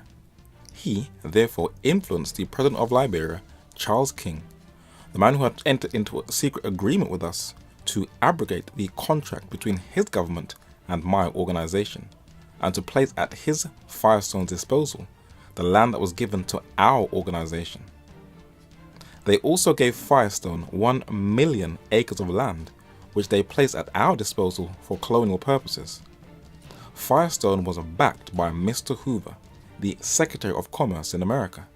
Therefore, you will understand that it was convenient at that time, in 1924, to rush me to prison, because just at that time I was able to make not only trouble for Charles King, but for Firestone for double-crossing us in Liberia. In order for the American automobile industry to function, it needed tires for its cars. Without tires, no cars, no industry, and Britain controlled the rubber monopoly. It was the multi-billionaire businessman industrialist Henry Ford who revolutionized the automobile industry and changed the landscape of the 20th century. But how was he able to keep that mass production going? On the official website of the White House, it mentions Herbert Hoover, who was the 31st president in one term from 1929 to 1933. But as Secretary of Commerce, he expanded the department's foreign trade activities, being successful as a mining engineer. And he was the mastermind of sealing a rubber deal in Liberia on behalf of Harvey Samuel Firestone, the American businessman who founded one of the first global markets of automobile tires named after him, Firestone Tire and Rubber Company. There are many who love to use the race card and will say that Marcus Garvey was targeted because he was black, but that is not true. He clashed with the economic interests of corporate conglomerates in the United States. And this photo shows from left to right Herbert Hoover, Henry Ford, Thomas Edison and Harvey Firestone, who supplied the tires to Henry Ford Motor Company. So Marcus Garvey was up against an economic juggernaut. He didn't have a chance. They would have outmaneuvered him. Money talks. The Republic of Liberia is a West African country that became a home for free-born American blacks who migrated there in the 19th century with the help of the American Colonization Society. And Garvey's UNIA Black Star Line ships sent a delegation there to help build up Liberia, but they refused to continue their mission, for Charles King, the president of Liberia, overrode the deal he made with Marcus Garvey and gave the United States a huge slice of Liberia, where he continued business with Firestone while he was in office, so that America can keep its automobile industry running. When you come to conflict with the corporate interests of the United States, then you have had it. And the acres of land that was first offered to Garvey was now at the use of the disposal of corporate America, where till this very day, rubber is still extracted from the trees and Firestone still has a stake in Liberia, and was also implicated in the dirty Liberian War that spread into diamond-rich Sierra Leone, where people lost limbs. But under President Calvin Coolidge, Marcus Garvey was incarcerated.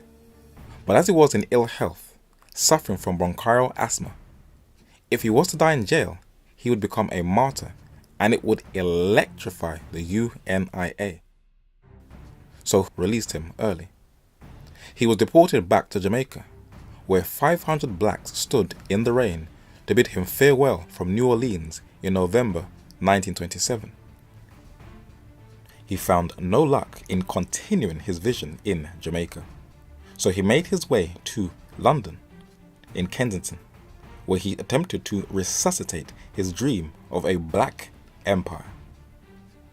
When you come out of West Kensington Station, take a left and the second road on the left, you will come to a road named Beaumont Crescent.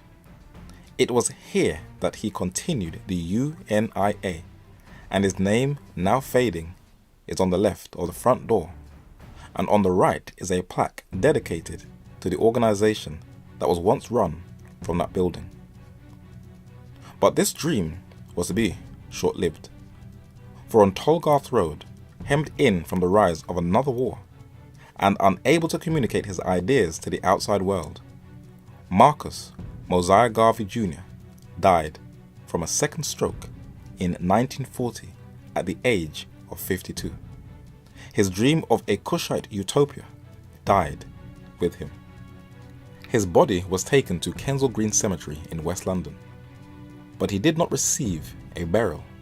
His body was interned within the lower crypt that is underneath the church. His name and burial number is still on the books, number 132.119. His body was later transferred to Jamaica. There are many people who revere Garvey till this very day, but his vision would never have been a reality, and here are the reasons why. Marcus Garvey gave himself the title of the first provisional president of Africa. This was done without actually consulting first different tribes of Africa, but Africa had dramatically changed since the Garvey era in pre-World War II.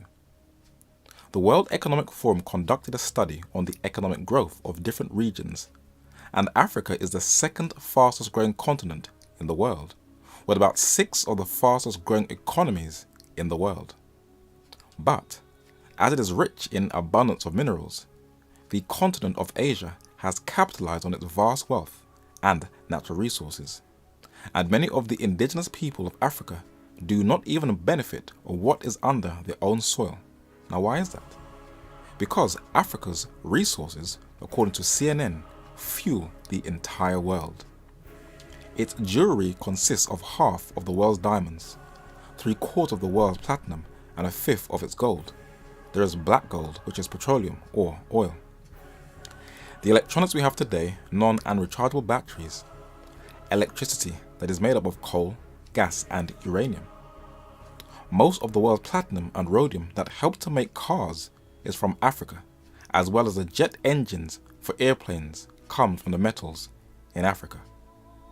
So when you see here or are in a plane, when you are fiddling around with your tablets, when you see an advertisement from Apple advertising their latest products with its intricate designs and rotating metals, when you feel your phone vibrating in your pocket, when you want to know how modern space technology works, they all function from an extracted rock called coltan, a mineral used in space technology and found in eastern Congo. This is how the modern digital world functions. And when the main colonial-driven media focuses on the brutality of guerrillas and militia groups, it is actually the multinationals that fuel the wars. For the US stockpiling policy of 1946 listed the minerals the government needed to survive, and it included that priceless stone from the Congo, cobalt or coltan. Marcus Garvey was fully aware that he was at war with Wall Street, and he said he was a stumbling block to their expanding financial interest in Africa.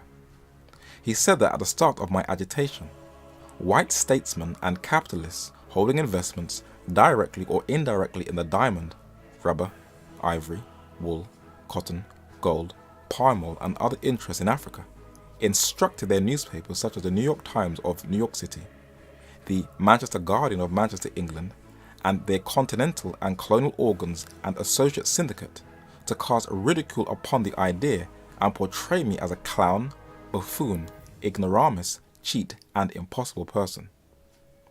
If the oil of Africa is good for Rockefeller's interest, if iron ore is good to the Carnegie Trust, then surely these minerals are good for us. Why should we allow Wall Street and the capitalist group of America and other countries to exploit our country when they refuse us a fair chance in the country of our adoption? Why should not Africa give to the world its Black Rockefeller, Rothschild, and Henry Ford? Marcus Garvey was unaware that Africa already did have a man who was richer than them all.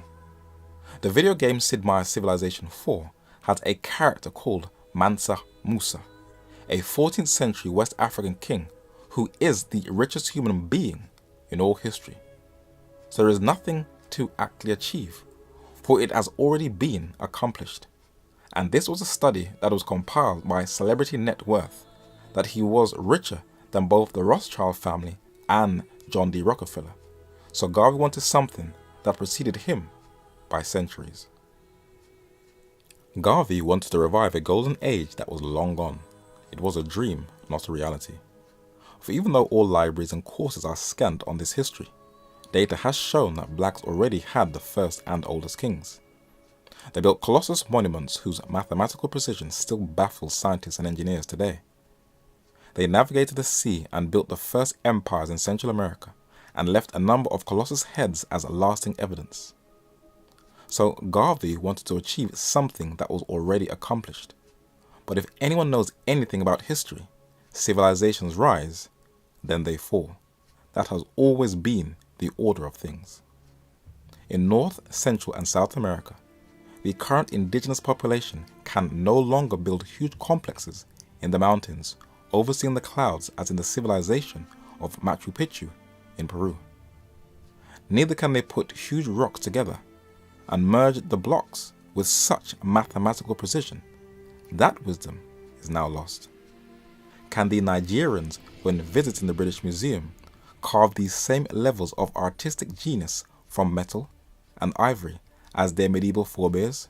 No, because that era is long gone also, and it is an interesting part of history to be observed and studied, but their golden age is over. Marcus Garvey's UNIA's motto was at the top of the paper of his correspondence letters that read, "One God, one aim, one destiny."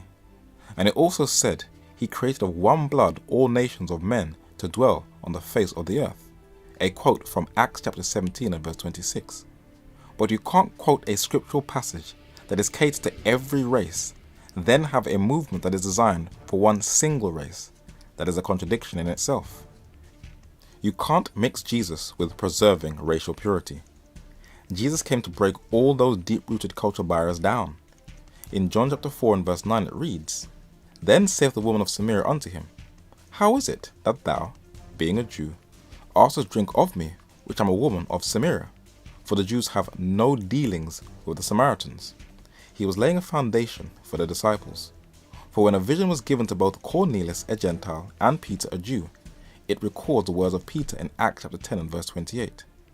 And he said unto them, Ye know that it is an unlawful thing for a man that is a Jew to keep company or come unto one of another nation. But God hath shewed or showed me that I should not call any man common or unclean. This is a divine pattern. The only sad thing is if only the churches of today would follow that example, they'll draw many people to Christ, for they are still the most racially divided systems on planet Earth. The world clearly sees it, but they still have no interest in changing. But it was Garvey's desire for racial purity that has influenced a lot of modern day black movements. Some still try and cling onto the Bible, but have tried to racialize salvation. The two do not work. God does not deal with man along those lines. In 1 Samuel chapter 16 and verse 7, it reads, But the Lord said unto Samuel, Look not on his countenance, that is his face, or on the height of his stature, because I have refused him. For the Lord seeth not as man seeth. For man looketh on the outward appearance, but the Lord looketh where? On the heart. But there are others who reject God completely, running back to the pagan idolatry of Africa, and making other blacks feel like sellouts because they are not giving homage to a deified animal that rolls doo-doo.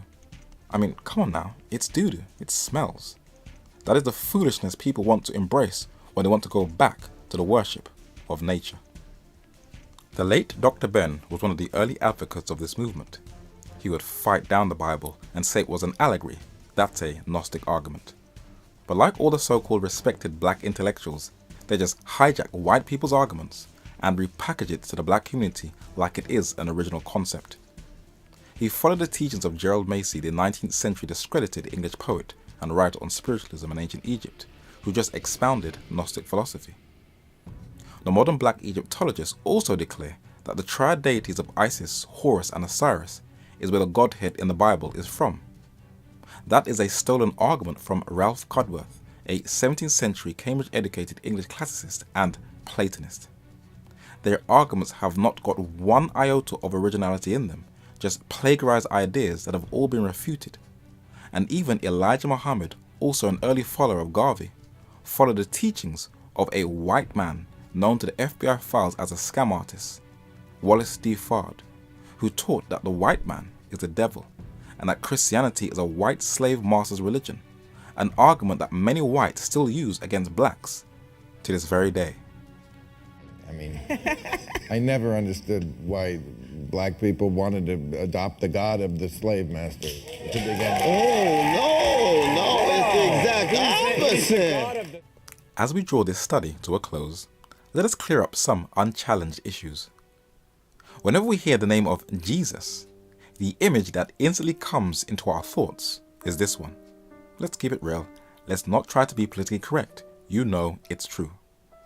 Many use this argument to say it is a white man's religion, for the imagery that dominates the Western Hemisphere of Jesus is always a Northern European, and many blacks reject the Bible on these grounds. What is interesting though, is that films over the years that depict ancient Egypt also shows the main characters as Northern Europeans. But do they want to have no part of Egyptian studies because all of the characters are depicted in Hollywood films as white? Interesting. Let us take a trip to the culture of Ethiopia in East Africa that has beautiful churches carved out of solid rock. When visitors around the world visit, they are amazed at this architecture, for it is one of the oldest Christian nations on earth. It had its own kings, who were adorned in brightly colored clothing, and its culture is very rich in history. They had their own Bibles in their own language, which was Ge'ez. But recent evidence has shown that Ethiopia has the world's first illustrated Christian Bible that was discovered in one of its monasteries. They depicted Jesus and the disciples as Ethiopians. For each nation that embraced Christianity, drew the Lord in the image of their culture, just as Europeans also depicted him in the image of their culture. So the white Jesus argument is useless. When the Atlantic slave trade was taking place, many would misquote passages of the Holy Scriptures to justify slavery. One of them was Peter Helen, a 17th century English ecclesiastic who popularized an already existing view, the curse of Ham theory, that taught that Ham was cursed by Noah, therefore the black race is cursed. The only problem with that is that the Bible actually said in Genesis chapter 9 and verse 25, "Cursed be to Canaan and not Ham." The Sons of Loyola, the Jesuits, the spiritual militia of the Roman Catholic Church, also tried to use scripture to justify the practice of slavery. A book was written by Reverend Raymond Harris, a Spanish Jesuit who lived in Liverpool in the north of England, who tried to use the Holy Scriptures to justify slavery. But Olaudah Equiano, an Igbo of Nigeria, a slave who obtained his freedom and lived in London, England, refuted this Jesuit's argument, and he quoted a passage that critics overlook that is in the New Testament concerning how masters should treat their slaves. Philemon 16 says, "Not now as a servant, but above a servant, a brother, beloved, especially to me, but how much more unto thee, both in the flesh and in the Lord." So the New Testament teaches that slaves should be treated as a brother. And Colossians 4 verse 1 says, "Masters, give unto your servants that which is just and equal, knowing that you also have a master in heaven." And Ephesians 6 verse 9 says, "And ye masters, do the same thing unto them, forbearing, threatening, or having mercy, understanding, and compassion to your slaves, knowing that your master also is in heaven, neither is the respect of persons with him." These passages from the scriptures are always overlooked and ignored, and the men who came from Europe to Africa with slave ships were interested in making a profit, not in sharing Jesus Christ. There are a number of questions that go unanswered. What is an African king, Taharka of the Sudan, doing in a white man's book, the Bible? There is silence in the black conscious camp. And what about the book of Jeremiah? It mentions Pharaoh Necho of the 26th dynasty of Egypt. Not bad for a slave master's book. It also records the invasion of Jerusalem by Nebuchadnezzar, king of Babylon, that Nebuchadnezzar also recorded on a tablet that is on display in the British Museum. Archaeologists also unearthed this clay bulla of Baruch, who was Jeremiah's scribe, that shows the Bible is historically accurate. But who was the only one that came to Jeremiah's aid when he was left to die, and he pleaded to the king? Then the king commanded Ebed-melech the Ethiopian, saying, "Take from hence 30 men with thee, and take up Jeremiah the prophet out of the dungeon before he die." Jeremiah chapter 38 and verse 10. A black man was the only one who boldly stood up in the court of Judah. Not bad for a white man's religion.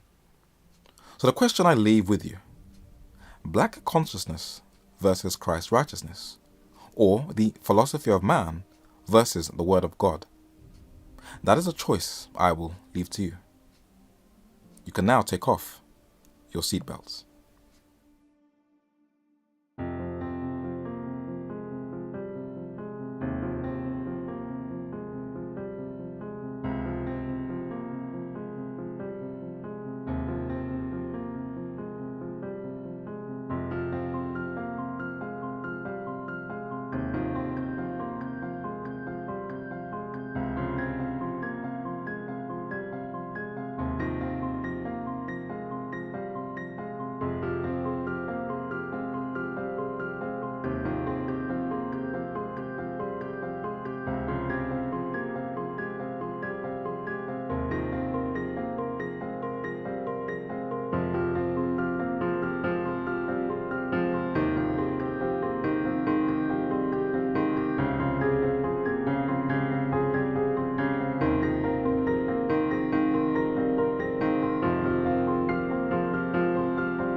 Feel free to subscribe to the Even at the Doors YouTube channel, where you'll receive regular videos.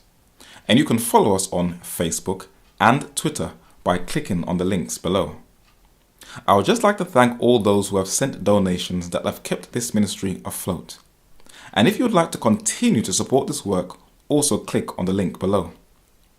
If you would like to see this work spread even further, you have permission to distribute this video for non-commercial or commercial use on the condition that you do not add or take away from the content of this study.